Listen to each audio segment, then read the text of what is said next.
Саламатсыздарбы? Шаарбек Нурбаев атындагы орто мектебинин китепканасында бир айлык акция «Бир адамдан бир китеп» аттуу акциясы жүрүп жатат. Ошол акцияга мен өзүмдүн атыман Эсенгул Ибраевдин «Дабан» аттуу китебин белекке берүүнү туура көрдүм. Бул эстафетаны кыргыз тил адабиятынын мугалими Жекшеналы кызы Элмирага узатуудамын. Саламатсыздарбы? Шаарбек Нурбаев орто мектебинде 23 апрелге карата «Бир адамдан бир китеп» акциясы жүрүп жатат.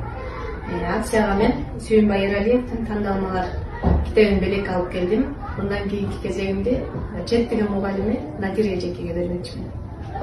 Саламатсыздарбы? Биздин мектепте 23 апрель китеп күнүнө карата «Бир адамдан бир китеп» акциясы жүрүп жатканына байланыштуу мен дагы Сүйүнбай Эралиевдин «Сага айткан сыр» деген китебин мектеп библиотекасына алып келдим. Анан кийинки кезекти математика жана информатика сабагынын мугалими Абдулдаева Анип Эжеге узатам.